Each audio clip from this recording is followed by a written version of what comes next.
Hello, and you are listening to EcoJustice Radio, a project of SoCal 350 Climate Action. Our show presents environmental and climate stories from a social justice frame, featuring voices not necessarily heard on mainstream media. Welcome. I am Jack Ite. On today's show, wheat belly to supergut, restoring our microbiomes for personal and planetary health. Host Carrie Kim will be interviewing Dr. William Davis, author of the books Wheat Belly, Undoctored, and Supergut. Dr. William Davis is a cardiologist and New York Times #1 best-selling author of the Wheat Belly book series. He is medical director and founder of the Infinite Health program, including the Infinite Health Inner Circle. He is chief medical officer and co-founder of Realize Therapeutics Corporation, that is developing innovative solutions for the disruptive human microbiome, and author of the book Supergut, a 4-week plan to reprogram your microbiome, restore health, and lose weight.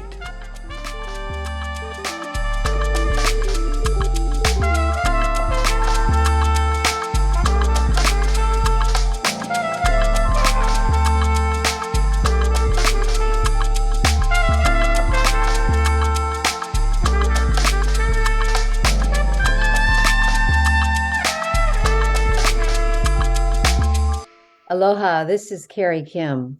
Listeners, we are thrilled to bring on esteemed guest, Dr. William Davis, renowned cardiologist, health advocate, and author of the #1 New York Times bestseller, Wheat Belly, and now Supergut, a book devoted to restoring our microbiomes and our health. We thank the Tongva ancestors for their enduring presence, legacy, stewardship, and profound connection to this area. Our show comes to you from the ancestral homelands of the Tongva and all of their relatives. We encourage listeners to actively align with and support the many native nations of Turtle Island, wherever you live and beyond. According to the USDA, wheat ranks third after corn and soybeans with regard to acreage, production, and farm receipts, and has grown on some 35 to 37 million acres. Since its peak in 1981, wheat is now declining in acreage, down some 45 million acres, which is perhaps the good news. The average wheat farm is 1,000 acres and highly industrialized. As of 2020, some 150 different pesticides and herbicides were commonly sprayed on winter and spring wheat. Given the industrial scale of corn, soy, wheat, and cotton crops, heavy chemical usage of pesticides, herbicides, and fungicides has been the norm. In 1958, diabetes roughly affected 1.6 million people. That figure has skyrocketed now to 36 million people in 2023. Dr. Davis is here to share how eliminating wheat and restoring our gut microbiomes are the means by which we might reclaim our personal, collective, and ecosystem health. Welcome, Bill. Thank you so much for joining us today. Thank you for the invitation. You know, your commitment to the messages of Wheat Belly and now Supergut have been indispensable for human health. You've been on the front lines of health for decades now and have helped countless thousands of people reclaim their health and reverse or eradicate disease conditions. It's an imperative to understand this link between modern wheat, grains, or microbiomes, public and planetary health. You published Wheat Belly in 2011 and then went on to create the Wheat Belly series, including cookbooks and wheat detox programs. What was your original intent with the book? Surprisingly, this all got started because I just wanted to help people not have heart attacks. So my mom had a coronary angioplasty, and 4 months later, a successful procedure in New Jersey, where I grew up, and 4 months later was found dead of sudden cardiac death. And I was doing heart procedures in Wisconsin at the time. But it was an eye-opening event, Carrie, in that it became clear that trying to manage a disease as dangerous and as sudden as coronary disease in all its various forms, like heart attack and sudden cardiac death, was really a pointless thing because Right. half the people, you've heard these statistics, half the people who have a heart attack, for instance, don't survive to get Right. to the hospital. So trying to take care of everything in the hospital is really an awful way to do it. So I Mhm. asked this question: what could I have done for my mom and similar people Right. 2 years, 3 years, 5 years before those kinds of catastrophes occur? And so I set myself on that mission. And one of the things I did was look for better predictors. And there are better predictors, by the way, such as CT heart scans and cardiac calcium scores. That's a whole other conversation. But Mhm. it became clear that this idea of cut saturated fat and reduce cholesterol was a fool's errand. It was Right. complete, utter nonsense. Though it's still the prevailing opinion today, and it Mhm. should have been discarded 30 or 40 years ago. Better Mhm. methods have been available for many, many years, decades, in fact. Mhm. One of the Mhm. things you learn with coronary disease is that a major driving factor is not saturated fat, it's not total fat, it's not bacon, it's Mhm. wheat, grains, and sugars. And this, by the way, is based on very solid science, a lot of it from California institutions like Mhm. Dr. Ron Krause at UC Berkeley. And Mhm. 30 years ago, he Right. published some of the initial science showing that consumption of wheat, grains, and sugar. By the way, it's the amylopectin A Mhm. carbohydrate unique to wheat and grains that is the driver. So, one of the things you see when you do more advanced testing to identify the causes of heart disease and discard this nonsense about cholesterol, and Right. you look at the particles that cause heart disease, you Mhm. see that something called small LDL particles are the Right. driver of cardiovascular disease. Mhm. So I asked, what causes this? Well, Dr. Ron Krause and other people's work at Hopkins and University Mhm. of Texas told us wheat, grains, and sugars.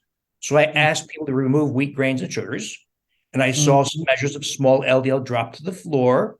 But I Uh-huh. also saw people say things like this: I didn't know I was going to lose 47 pounds. You didn't tell me. You didn't tell me to lose 8 inches off my waist, and I'd have to stop 3 blood pressure medicines, that my eczema and psoriasis would go away, and that my ulcerative colitis would be dramatically better. So I stumbled for purposes of coronary risk Right. to a world. Now, of course, I asked, why is this? Why would removing the food advocated by all agencies, all doctors, all dietitians, why would removing it yield unexpected and dramatic health effects? And that's why I started to ask, well, what happened to wheat and Mhm. related grains that will allow these phenomena to emerge in our time?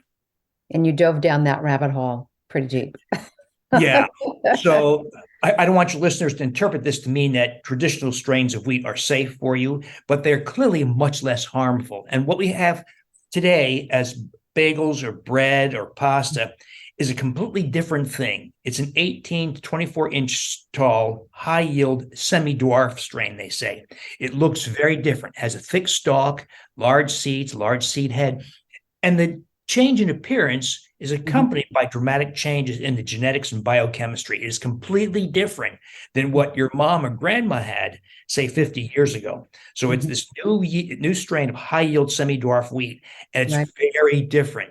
And a lot of the adverse effects have been amplified. Mhm. So, one of the things, for instance, is the gliadin protein. People say gluten, but it's the gliadin protein within Right. gluten that is the culprit for many of these problems. They Mhm. changed the structure of the gliadin protein and amplified its appetite stimulating effects. Right. Gliadin protein is indigestible or largely indigestible to humans. We just don't have the enzymes to break it down because they're the seeds of grasses. Humans are not adapted to consuming grasses.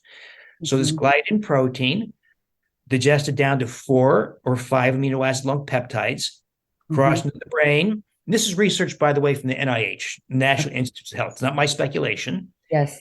They bind to opioid receptors where they amplify appetite. They stimulate appetite. That was one change. Another among the many changes introduced into this new strain of wheat Mhm. was an increase in the content of wheat germ agglutinin. It sounds like gluten, but it's unrelated that way. It's Mhm. called agglutinin because it agglutinates or clots blood when Right. it contacts blood. And Mhm. so, but farmers love wheat germ agglutinin because it's a great pest resistant Uh-huh. compound. Uh-huh. It wards off insects and molds on their wheat plants. So they chose strains, amplified and crossbred strains for increased wheat germ agglutinin, not Mhm. recognizing that wheat germ agglutinin is known to be a very potent bowel toxin. There's some other changes introduced. So what in the effort to increase yield per acre, that was their goal. It wasn't to toy with us. It was to increase yield per acre. They did succeed. Yield per acre has gone up dramatically since 1960. Nice. But they inadvertently amplified the toxicity of the wheat plant. Mm-hmm. Well, the message of Wheat Belly is as relevant as when you first conceived the book.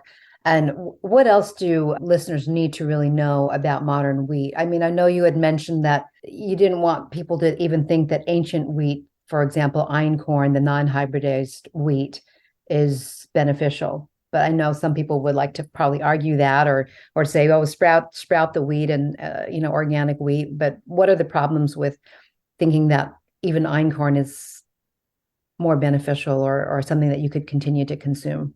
Well, I encourage everybody to think clearly. If something is less bad, make it good. So what happened to the original humans in the Middle East who consumed einkorn, the ancient ancestral 14 chromosome form of wheat? By the way, modern wheat is a 42 chromosome plant. It's completely different. So what happened to those humans who first turned? Well, what's remarkable about that is before people can turn to consumption of wheat and other grains, there are other grains too, like millet and maize, of course, in Central America, and rice in Southeast Asia. Well, what were the people like before then who were hunter-gatherers and not agriculturalists? Right. Well, they hunted and gathered. They killed animals, ate their organs, ate their meat, fish, shellfish, underground root vegetables, berries, etc. There was almost no tooth decay. People are surprised to hear that 1 to 3% of all teeth recovered from that era showed evidence of decay, tooth loss, abscess, and misalignment. So tooth decay, uncommon, despite the lack of fluoridated toothpaste, toothbrushes, dental floss, dentists, orthodontists. Right.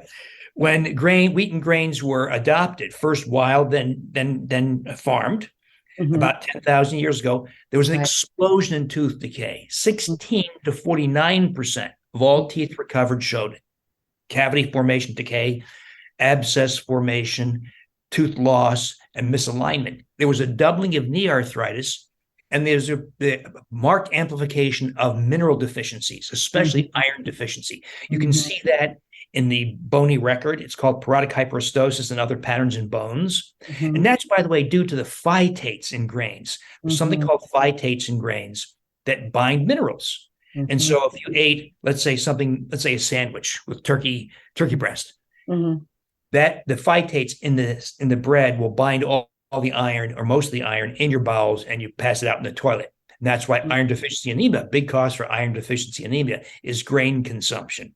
Now, the phytate, like wheat germ agglutinin, farmers and agricultural scientists have increased the content of phytates because it's also pest resistant. Right. Not recognizing that it causes flagrant mineral deficiencies, specifically iron, zinc, magnesium, calcium, and others.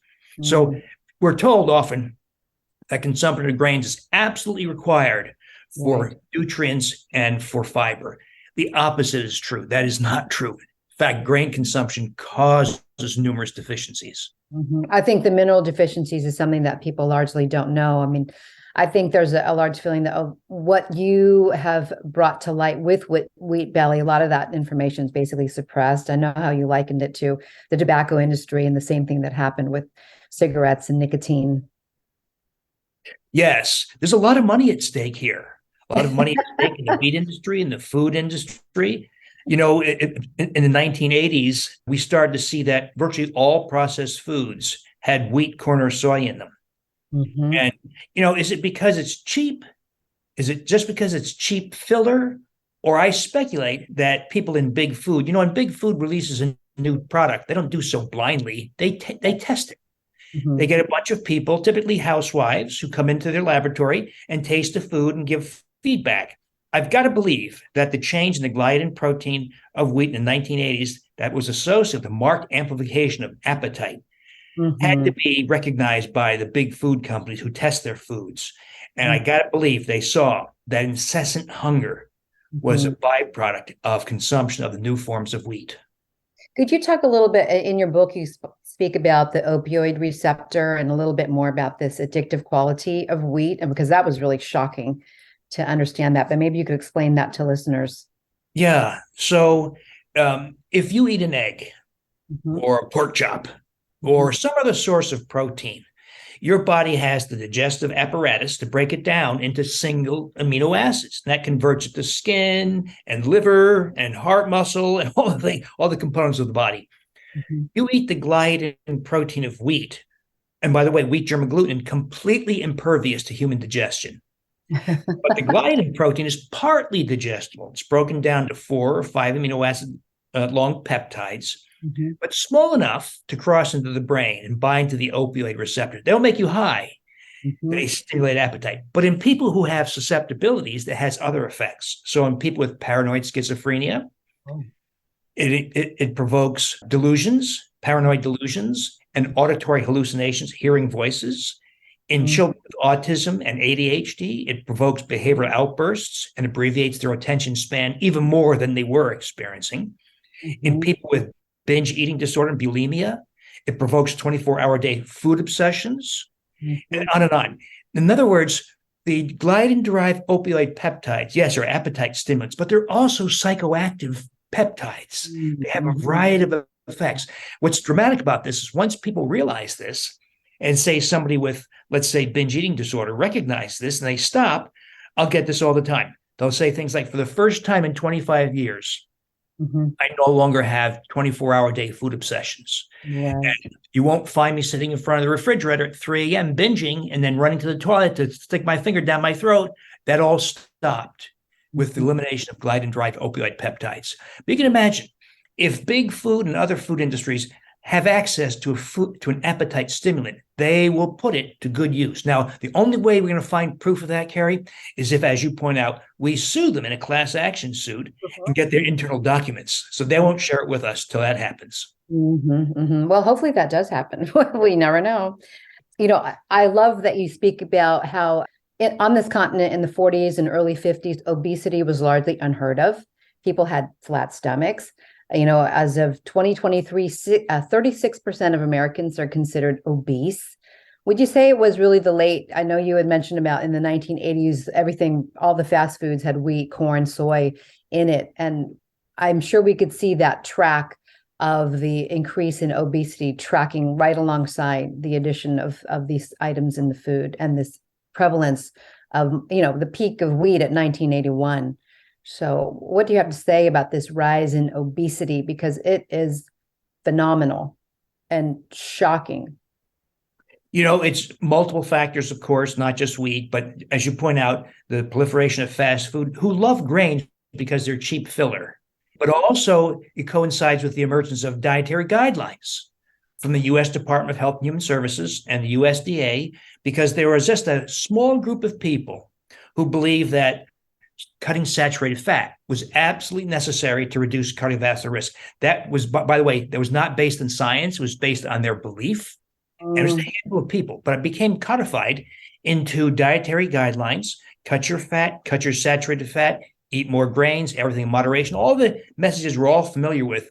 And that, released in 1977, also coincides perfectly with the rise in obesity. Now, you can't prove cause and effect with that kind of parallel curves, but I believe it is at least likely that the dietary guidelines that encourage reduction of fat, when you reduce fat, it leaves you hungry. And you have to compensate for that. Right. And most people compensate with some kind of grain or sugar product. So that was a big contributor. The predatory practices of food companies, also, especially big food companies, where they're going to sell you things that are addictive, that have other addictive components like sugar and salt. Not to say salt is bad, but in this context, it can be. Right. And so we have many vicious cycles running here. And all we have to do is go to local Walmart to see the result, that Americans are astoundingly obese. And it's not just about appearance and self-esteem. It's also about the numerous health consequences. And this is a very costly experiment also. And of course, it's really brought to a head with the emergence of these crazy, ridiculous GLP-1 agonists, these drugs like Wegovy and Ozempic. Somebody pays, say, $15,000 to lose 30 pounds. When you lose weight by those drugs, about 10 pounds of that, 30 pounds, about a third is muscle. And muscle is the primary driver of basal metabolic rate, your calorie burn rate. So a woman, let's say, pays $15,000 to lose 30 pounds. Most people can't afford to do that indefinitely. They stop the drug. She regains about 27 pounds, almost all of which is fat. And she is less healthy at the end of that experience than she was at the start. But guess who lined their pockets? The pharmaceutical industry got rich based on this. It's anticipated to be $150 billion a year. I'm shocked that the FDA approved those drugs without an insistence on long-term outcomes, because it's looking as if people who lose weight by that method as a solution to misguided dietary guidelines, it looks like these people incur far greater healthcare costs, are more likely to become pre-diabetic and diabetic, or more prone to coronary disease, breast cancer, ovarian cancer, cognitive decline, dementia, and other health problems at the end of their drug use with these drugs. And so it's essentially a tax on the U.S. taxpayer with the money going into big pharma. And exactly. Bill, we're going to take a break right here, and we'll be back in just a moment to talk more about the visceral fat of wheat belly. Hey listeners, quick break here. We hope that you are enjoying EcoJustice Radio. We air every Friday at 4 p.m. on KPFK Los Angeles and Sunday at 4 p.m. on KPFT Houston. Stay connected by subscribing to EcoJustice Radio on all major podcast apps, and visit our website, ecojusticeradio.org, to check out previous shows and guests and get connected with us on social media for an extended version of this interview, as well as other benefits. We encourage you to become a member of our Patreon. Today, you are listening to Wheat Belly to Supergut, restoring our microbiomes for personal and planetary health, with host Carrie Kim and guest Dr. William Davis, author of the books Wheat Belly, Undoctored, and Supergut. We're back with Dr. William Davis, author of Wheat Belly and Supergut. And Bill, could you speak? We've been talking about fat, and you were just talking about this one example of people who are trying to lose weight using these certain pharmaceutical drugs and the outcomes of that. But what about the visceral fat of wheat belly? Why is belly fat a significant marker? What is it signifying about health? So when people are overweight or obese, the real source of health problems is in so-called abdominal visceral fat. That all that means is the fat that encircles abdominal organs, fat that encircles the liver, small intestine, colon, spleen, kidneys, etc. The fat in your buttocks or thighs or neck or chest, it might be unsightly. You might not like it. It might be stress to your weight-bearing joints, but it doesn't have metabolic implications. It doesn't raise your blood sugar or blood pressure, for instance. So the source of most of the health problems associated with overweight and obesity originates with the fat in the abdomen. So if we're going to lose weight, we want to use methods that specifically target that abdominal visceral fat, and it gives you greater health benefits. And the subcutaneous, the other sources of fat, like buttocks and thighs, will be lost faster. But most methods of weight loss, so if you cut calories, move more, eat less, that nonsense, or use one of those drugs, or even undergo a bariatric procedure, those are better at losing subcutaneous fat. And they virtually all guarantee loss of muscle, which thereby guarantees that you regain the weight. So you may have paid, your $15,000 for your Wegovy or Ozempic, only to regain that weight. So you just blew a bunch of money and had your health deteriorate. And likewise, the bariatric procedures, these are not benign procedures. And it is the rule that you regain at least some of the weight, and by the way, have other forms of health deterioration. So the conventional solutions are awful. So a smarter way is, let's focus on strategies, very easy to adopt, by the way, that specifically target abdominal visceral fat. You get greater health benefits like reduction in a risk for heart disease and high blood pressure and insulin resistance and blood sugar, and accelerates loss of the subcutaneous fat in other areas. Well, all of this is absolutely vital information for people to have, especially when we just, like we've said, you just look around and you see this rampant obesity in children. I mean, all these things we know in our gut that this is not a right way of living, of course. And then many people give up wheat or have given up wheat, but then they consume or replace the wheat with gluten-free foods. And I wonder if you could speak a bit more about the problems with this whole gluten-free parade that's going on in food. It's a cruel joke, isn't it, Carrie?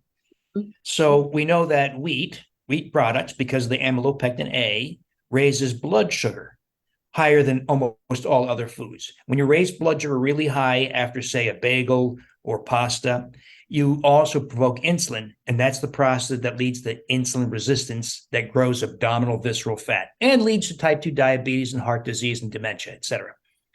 Well, so foods that raise blood sugar and thereby insulin create this process. So wheat's at the top of the list. Is there anything worse? Yes. Cornstarch, rice flour, tapioca starch, and potato flour. Gluten-free flours. That's what I say. It's almost like a cruel joke. People say, oh, I went gluten-free, but I gained 30 pounds. I'm now a type 2 diabetic. And my waist increased by 6 inches. Well, that's because you turned, once again, when we rely on industry to teach us how to eat, they steer us down the path of their profitability, not down the path of health. So it's okay to be gluten-free, just don't consume those gluten-free processed foods made with those 4 flours. And the reason they raise blood sugar is they also have other starches like amylopectins. And when you reduce them to a fine flour, you increase surface area for digestion exponentially, hugely, and it raises blood sugar sky high. So a gluten-free, say, bread or pancake mix or bagel made with gluten-free flours raises blood sugar higher than anything else known, including table sugar. I thought you, yes, and including wheat, I thought you said that it's even higher than wheat, the way it's which is it's just incredible. I mean, I didn't actually realize that too. I was eating gluten-free crackers, these types of things. I don't eat those things anymore. I mean, I think everyone really needs to be vigilant, hyper vigilant on reading ingredients, because you'll find that you walk down the chip or cracker aisle, it's going to be in every single food, just about. Very, very hard to avoid.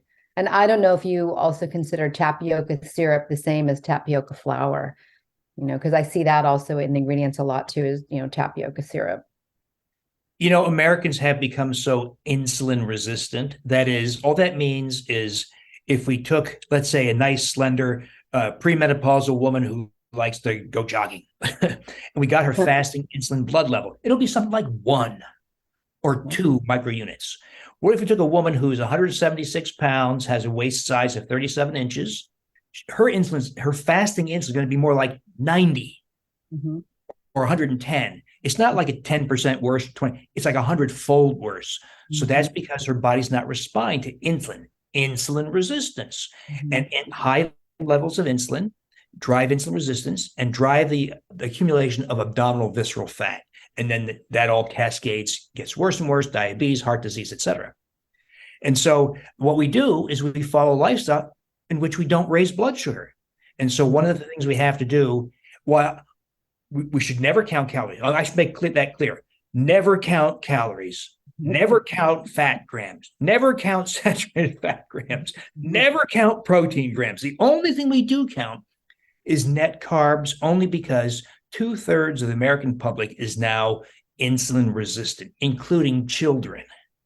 And so one of the quickest ways to unwind that process is to not consume foods that raise blood sugar and thereby insulin. And those are largely carbohydrates. Could you explain net carbs? Because I think people may not understand what that is, and people don't always, they just look at sugar content, then they skip the carbohydrate content. I think it's important for people to understand that distinction. Yeah, there's a flaw in nutritional panels, and that is they lump, because fibers, whether it's cellulose fiber, other forms of fiber, is biochemically a chain of sugars. We don't think of fiber. If you had a bran cereal, you don't think of that as a chain of sugars, but it is. All fibers, by definition, are chains of sugar. And so in a nutritional panel, fibers are listed as a carbohydrate. So what we have to do is take the total carbohydrates and subtract the fiber. And that gives us so-called net carbs. And because the fibers don't get turned into blood sugar or insulin. And so it's kind of a gimme, right? We can subtract it.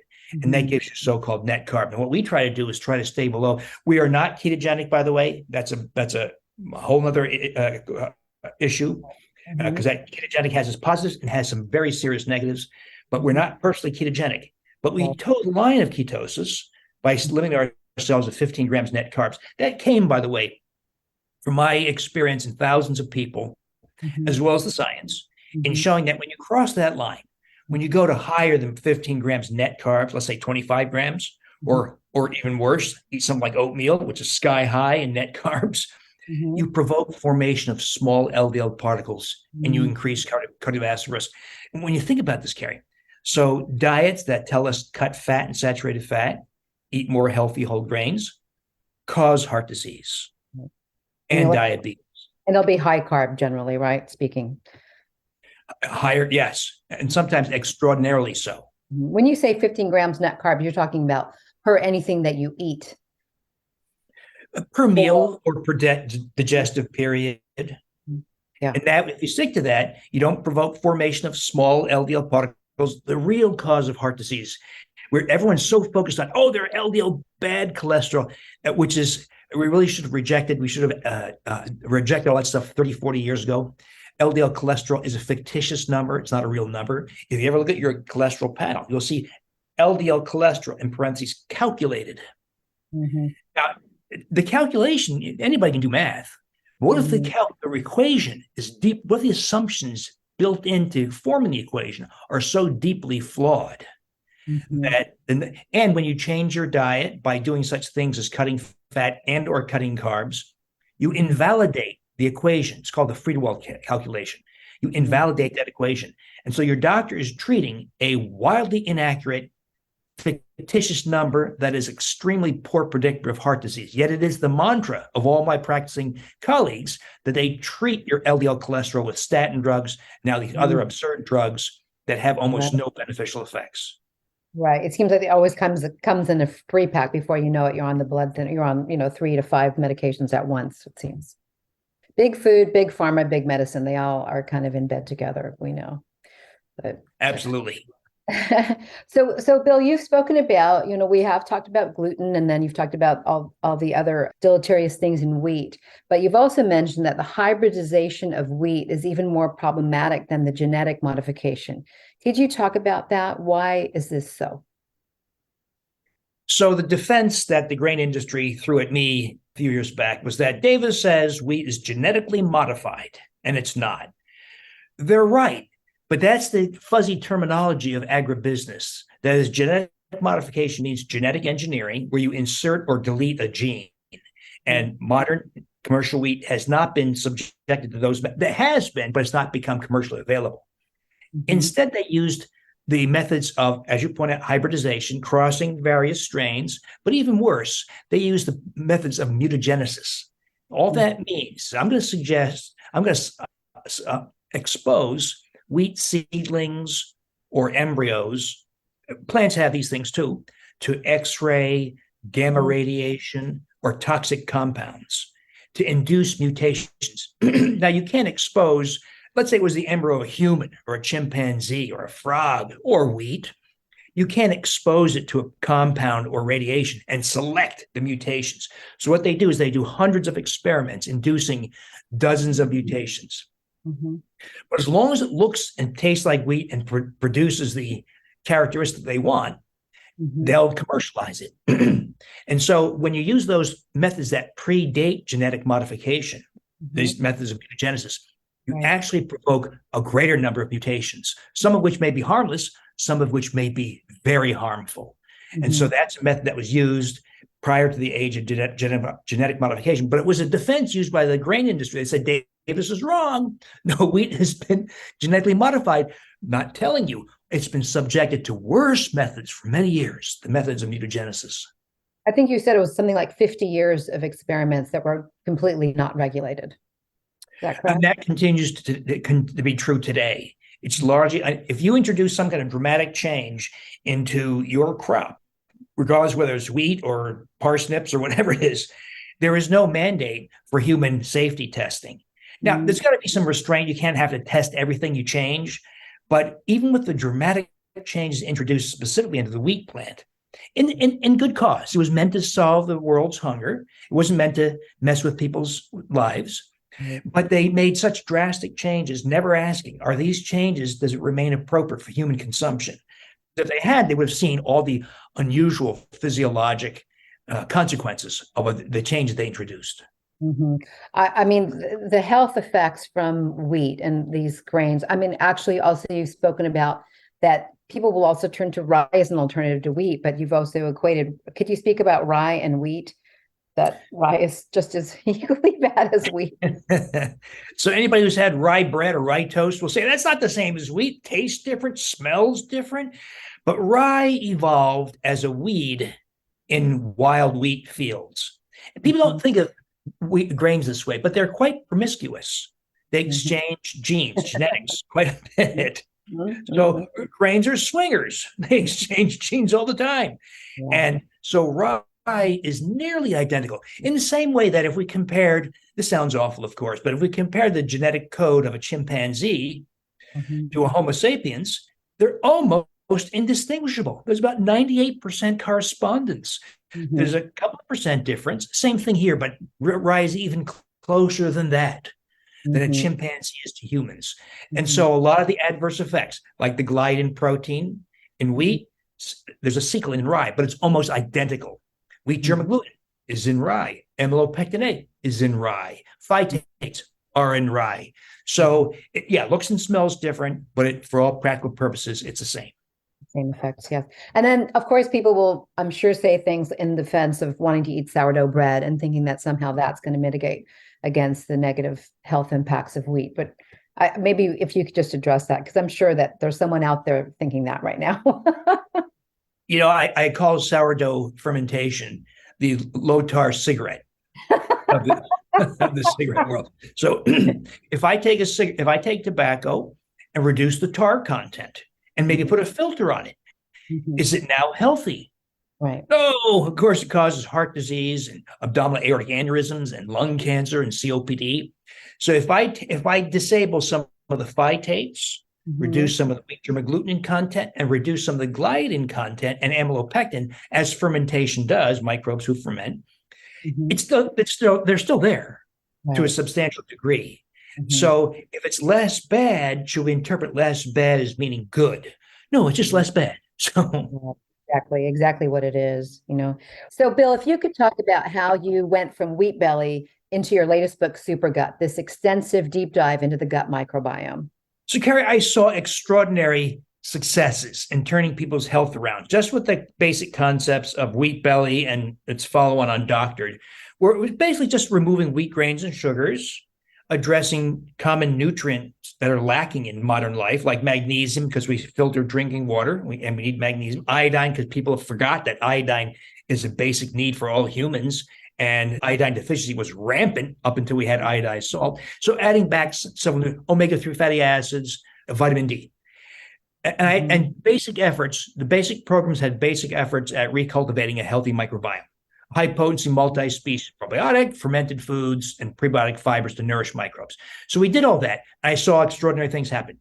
But what I saw was a good number of people said things like this. All right, I lost 73 pounds on the program, but I hit a plateau and I have 35 more to go. I'm stuck.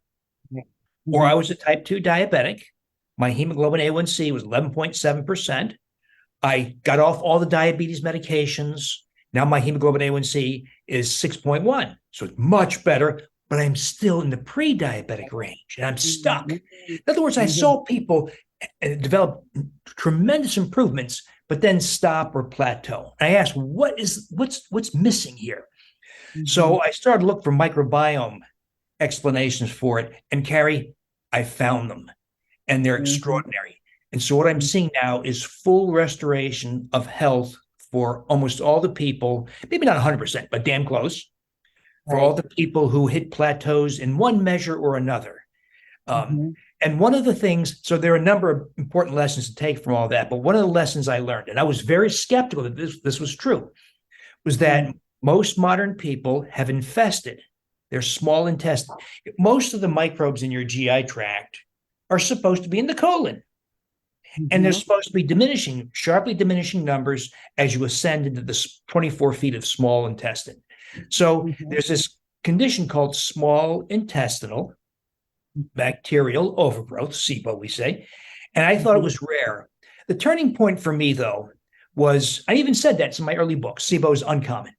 Until until this consumer device came out. It's called AIR. I'm sorry, I'm not in my office right now, but I would show you my device. It's called AIRE, AIRE, made by a company called Food Marble, invented by an Irish scientist, PhD engineer in Dublin, Ireland. He invented it for his wife because she had irritable bowel syndrome and was told to go on a low FODMAPs diet, low fiber sugar diet. But he saw that it was easy for her to get tripped up and she'd be experiencing gas and bloating and diarrhea. So he invents this device to measure hydrogen gas on the breath, because when you get tripped up on those programs, bacteria in your gut produce hydrogen gas. So I got a hold of the device. I called him up. I said, Angus, what this is really is a mapping device. It tells you where microbes are living in your gastrointestinal tract. Are they up high, esophagus, stomach, duodenum, or are they where they're supposed to be in the colon? And so I had a whole bunch of people testing, hundreds now, thousands testing with this device. And Carrie, what shocked me was it was the unusual person who tested negative. Now you might say, well, maybe the device is flawed. Maybe the concept is flawed. But what happened is this. So it's a 0 to 10 scale of hydrogen gas on the breath. And the sooner you produce it, the higher up microbes are. After you consume something that microbes, we consume something like inulin that microbes like to consume. And if you blow hydrogen gas, let's say within 30 minutes, those microbes are way up high, not in the colon 24 feet down. So people are testing, and they're all testing 9, 10, 8.5. And then we do something to push back those microbes. And they're mostly, by the way, fecal microbes in the small intestine. E. coli, Salmonella, Proteus, Pseudomonas. These are fecal microbes. We do something to push them down. They test 1.2 or 2.1. And they say, and I finally broke my weight loss plateau. My hemoglobin A1C finally dropped from 6.1 to 4.7%. My depression finally lifted. My psoriasis finally went away completely. In other words, we saw the residual health problems that persisted despite doing all those things with diet and nutrients. We saw the residual health problems disappear with resolution of the SIBO, as evidenced by the correction of hydrogen gas. So what were you having them do to help push back the fecal microbes from the migration upward? What were you having? So you may know that the conventional solution, well, the conventional practitioner says something like this: Carrie, did you consult Dr. Google again? There's nothing wrong with you. We did your colonoscopy. We didn't see anything. They say all the stupid things like my colleagues love to say, because my colleagues are much more interested in talking to the sexy sales rep rather than reading the science. And the science is abundant and clear. This is an epidemic. So, but if you talk to a conventional practitioner who did know something about this, they would say, here's a prescription for rifaximin or Xifaxan. It's an antibiotic. Well, part of the reason we're here is the overuse of antibiotics. Right. So I'm very reluctant to suggest another antibiotic. So I used this simple rationale, Carrie. I said, okay, if you have 30 feet of fecal microbes, right? 24 feet small intestine, 4 to 5 feet colon. You have 30 feet fecal microbes. What if you took a commercial off-the-shelf probiotic? Will this correct it? No. It will maybe reduce bloating a little bit or reduce diarrhea a little bit, but you're still left with 30 feet of fecal microbes.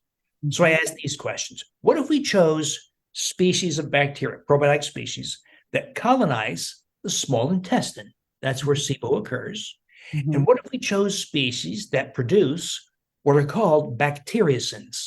These are natural antibiotics effective against fecal microbes. So, Carrie, I was not very hopeful this was going to work. I said, let's just try it. We're going to ferment it as a kind of yogurt. It's not yogurt. Nothing like the stuff in the store. But we ferment it using prolonged fermentation to get hundreds of billions of counts. Very easy. We consume a half cup per day. And to my great surprise, I did not expect this. Of the 40 or so people who've done this, 90% have converted to hydrogen gas negative and enjoyed the improvements in health that we wanted. Amazing. Well, we're going to talk more about SIBO and SIFO in just a moment. We'll take a short break here, Bill, and come right back. Hey listeners, quick break here. We hope that you are enjoying EcoJustice Radio. We air every Friday at 4 p.m. on KPFK Los Angeles and Sunday at 4 p.m. on KPFT Houston. Stay connected by subscribing to EcoJustice Radio on all major podcast apps and visit our website, ecojusticeradio.org, to check out previous shows and guests and get connected with us on social media for an extended version of this interview, as well as other benefits. We encourage you to become a member of our Patreon. Today you are listening to Wheat Belly to Supergut, restoring our microbiomes for personal and planetary health, with host Carrie Kim and guest Dr. William Davis, author of the books Wheat Belly, Undoctored, and Supergut. So, Bill, we were talking about SIBO, and actually we haven't addressed SIFO. If you could maybe speak about, well, small intestinal bacterial overgrowth we've addressed, and then what about small intestinal fungal overgrowth, and is it as prevalent as SIBO? And are you using a similar way to test? I mean, what is produced? And I know we were talking about hydrogen gas as an indicator for SIBO, but what about SIFO and fungal overgrowth? Yeah, so Carrie, as you likely know, SIFO, or even just colonic overgrowth of fungi, is just not as well explored as SIBO has been. It's starting to yield to better science, but let's be clear, it's common. It may not be as common as SIBO. By my estimation, conservatively, 150, 160 million people in the U.S., that is about half the population, have SIBO easily. Not my speculation, by the way. If you look at the science and add up the numbers, that's what you get. I think that's conservative. Fungal overgrowth, because it's less easy to identify, is probably less common, but it's based on limited science and flawed science. Because I wish there was a hydrogen gas type test for SIFO, but there's not. You're left with two different methods. One is to look at stool, but stool is rectal, right? In other words, if we were to track the composition of stuff going through your gastrointestinal tract from stomach all the way through 24 feet of small intestine, then ascending colon, transverse colon, descending colon, sigmoid, etc. When you get a stool sample, it's largely a rectal sample. It's not a small bowel sample. It's not a stomach sample. So we have to accept that stool testing is very limited in its reliability. But if you have a lot of high numbers of fungi in your stool, you likely have fungal overgrowth somewhere. Could be colonic, could be small intestine. The other way is not very nice. It's to do an endoscopy. And the gastroenterologist retrieves a sample from your duodenum and looks at it for fungal overgrowth. If you have it, you've got it bad, because that means it's way up high in the duodenum. There's really you can do things like candida antibodies. That can be helpful. The problem with candida antibodies is you can't tell if you have it right now or you had it 20 years ago, because antibodies persist. So there's really no convenient way. One thing I've been doing is looking for and this is my experience, it's not based in good science, is look for evidence of fungal infestation in other parts of your body. If you've got eczema, a lot of eczema is fungal infection of your skin.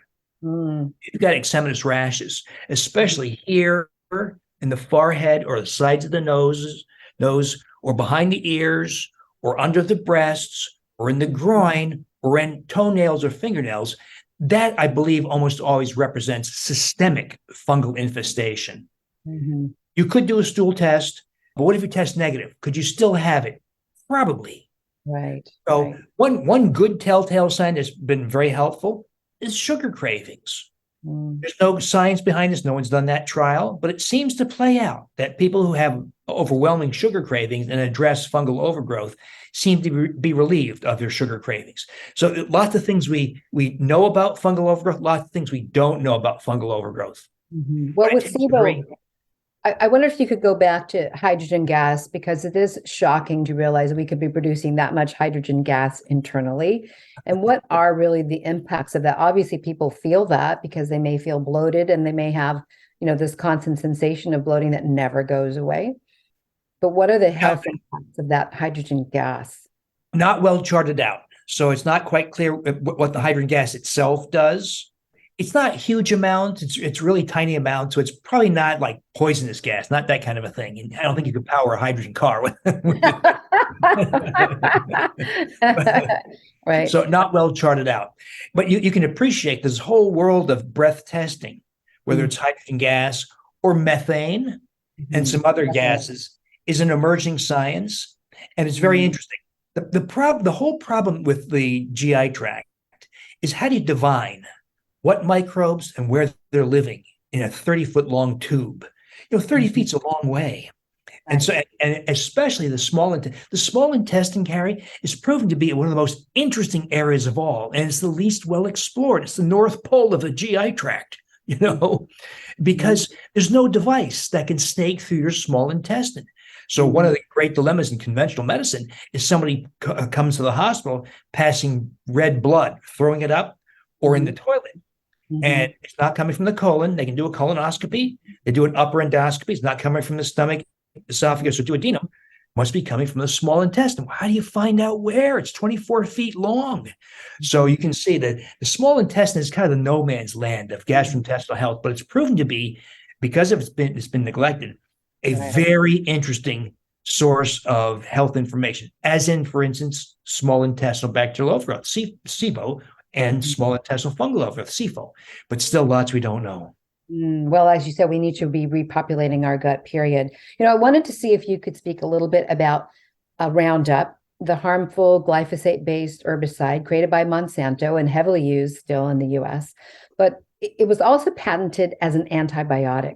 Why is this a huge red flag? We talked about the overuse of antibiotics and then this.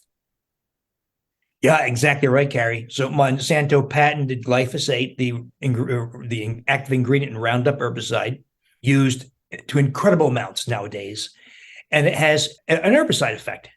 But it also, as you point out, there was patents filed as an antibiotic. The reason it was never commercialized as an antibiotic is it kills off beneficial microbes and is ineffective against harmful microbes. It's like an anti-antibiotic. So it'll kill off like lactobacillus and bifidobacteria, helpful species, and not the E. coli's and salmonellas of the world. So it essentially selects for fecal microbes. And so while we need better science, it's probably one of the major contributors to this epidemic of dysbiosis, disrupted bowel flora composition, and SIBO. And of course, it's ubiquitous. If we took 100 Americans and tested their hair, skin, urine, stool, and blood for glyphosate, virtually all will test positive. And it's used, of course, in genetically modified, mostly corn and soy, but now it's being more widely used in other produce, as well as a desiccant in wheat. So it's become so ubiquitous. And while we need better science, its logic would tell you glyphosate probably one of the factors that has led to the proliferation of dysbiosis and SIBO, and maybe SIFO.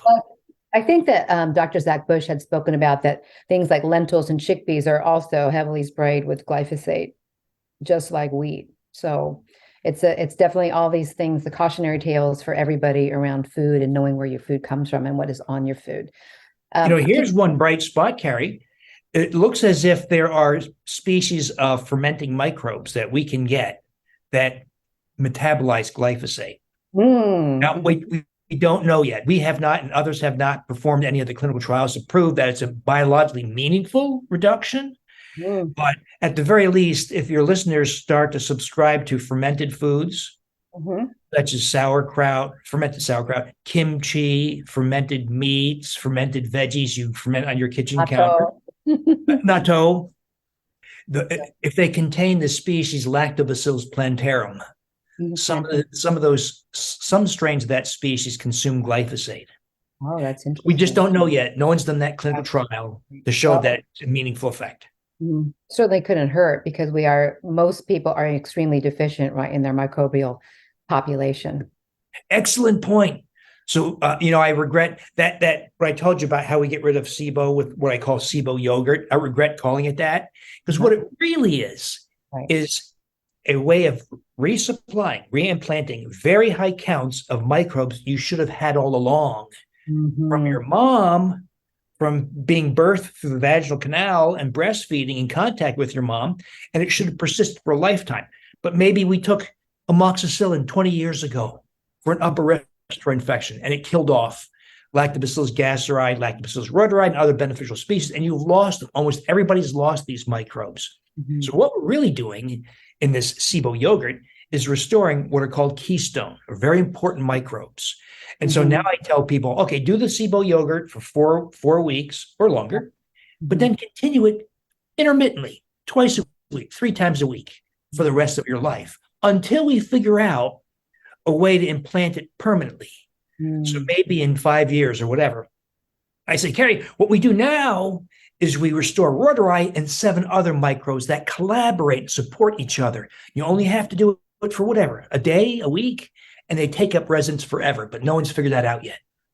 But why would you only do it for 4 weeks and then shrink down to just a couple times a month? I mean, why wouldn't you just continue? Or is it just, I mean, why not continue at a higher amount? Because I think that when we think about stress-killing probiotics, I'm sure we're losing it as fast as we're gaining it. To be honest, it's a hassle. And you may say that, Bill. No, I'm kidding.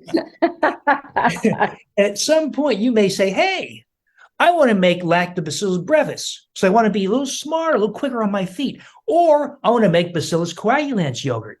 Because not only does it make the most delicious yogurt you ever taste, it tastes like whipped cream, but it also reduces joint pain. Or maybe you say, I want to make Bifidobacter infantis for my daughter's child or something like that, because it makes that child smarter, healthier. In other words, you may want to start getting into other microbes. And so you can mix these microbes. There's no hard and fast rules here. This is an evolving effort, but we cut back only because of the hassle, and one, to make room for other interesting projects. And by the way, it doesn't have to be dairy. You can ferment other things. We did ferment with coconut milk. The only thing is there's a couple of additional steps you have to make in coconut milk because it likes to separate. Right. So we also add guar gum, which is a prebiotic fiber. And we also use a blender prior to adding the microbes, so we don't kill the microbes. And that makes a delicious yogurt. And we did flow cytometry on the regular yogurt, dairy, and the coconut milk yogurt. And the coconut milk yogurt is as good as, or even higher counts. Oh, okay. 330 billion per half cup serving last time we did flow cytometry. I wondered if you could speak just a little bit more. You addressed it somewhat, but in talking about the overuse of antibiotics, because we know that newborns and mothers are typically given antibiotics in hospitals, and how once you've used, say, like you said, you used it 20 years ago, but that killed off the important microbes in the gut, and they are never restored from that point onward. It's not like they spontaneously reappear in our gut without actually implanting them. Exactly right, Carrie. So there's, of course, legitimate and necessary uses of antibiotics. Problem, there's wild, indiscriminate dispensing of antibiotics. So most people by age 40 have taken 30 courses of antibiotics, and it's getting worse. Most children are prescribed more than 1,300 antibiotic prescriptions for every 1,000 children every year. So it's wildly overused. And the problem is it's often given for viral infections, or just because, you have a fever 102, you don't have pneumonia, you don't have a urinary tract infection, well, give it to you just in case. Right. As you point out, these are the destructive effects on the microbiome are permanent effects. Many of them are permanent effects, such as the eradication of keystone microbes. So it used to be when, my favorite microbe in the world is Lactobacillus reuteri. So when Dr. Gerhard Reuter discovered it in breast milk of a German woman in 1962, he was an academic microbiologist in Germany, and he found it was easy. It was easy to find reuteri in breast milk and stool and other places in everyday German people. And then as his 40-year career ensued, he found it increasingly difficult. Couldn't find it. And now almost nobody has it. Even though if we went to the jungles of New Guinea or the Brazilian rainforest or the savannas of East Africa, where indigenous populations unexposed to antibiotics still live, they all have reuteri, Carrie. They all have reuteri. If we look at the microbiomes of wild living squirrels or moose or deer or wildebeest, They all have reuteri. So we are the exception because we are the ones so overly exposed to antibiotics. And as you point out, once you lose it, it doesn't grow back any more than a pile of oily rags turns into rats, right? Yes. So you have to reimplant it to restore it. You have to repopulate your gut. So Bill, you've also said that what we know we've massively changed the composition of the human microbiome. And these evidences are in our teeth, our skin, our intestinal tract, our bowel habits, our overall health. Countless of these microbes have been lost because of our modern lifestyles. And you've mentioned that they don't spontaneously repair, but how do we reclaim that which we do not even know we once had?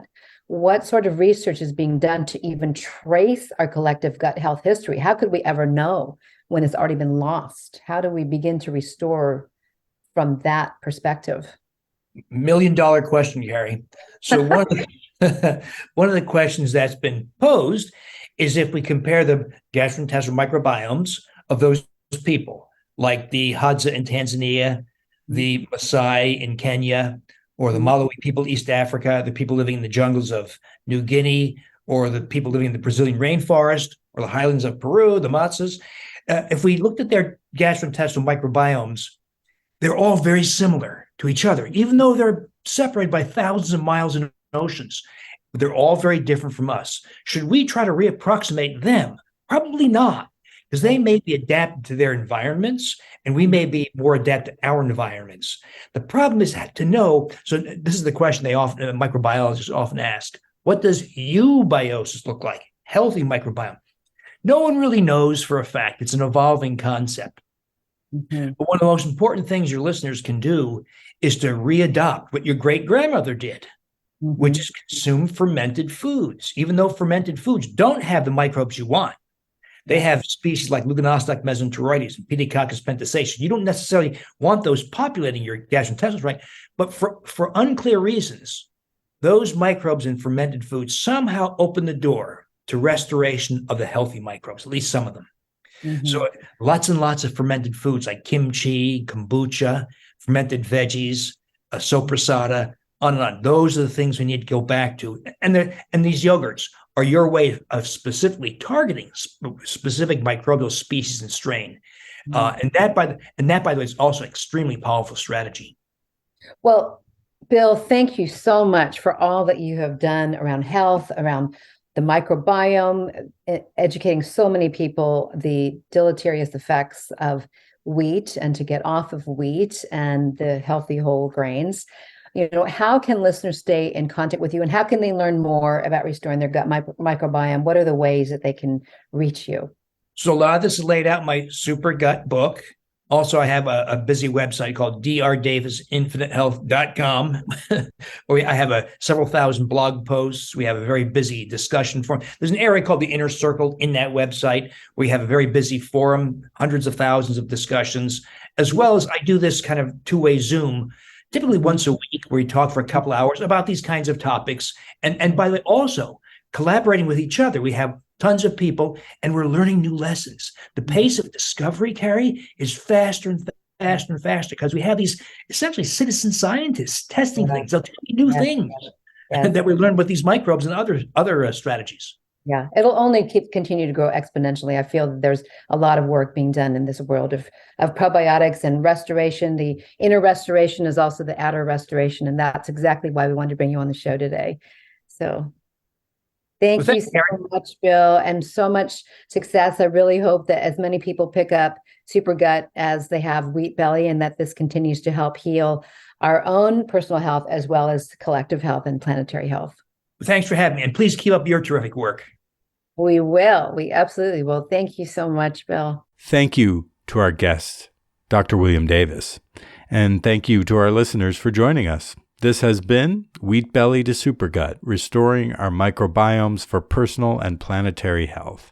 For an extended version of this interview, become a member of our Patreon or visit our website at ecojusticeradio.org. Please connect with us on social media at EcoJustice Radio, SoCal350, and Adventures in Waste. And if you like what you've heard and you want others to be informed, You know what to do. Subscribe, share the episodes, and help us continue our efforts by joining our Patreon or making a tax-deductible donation to the show.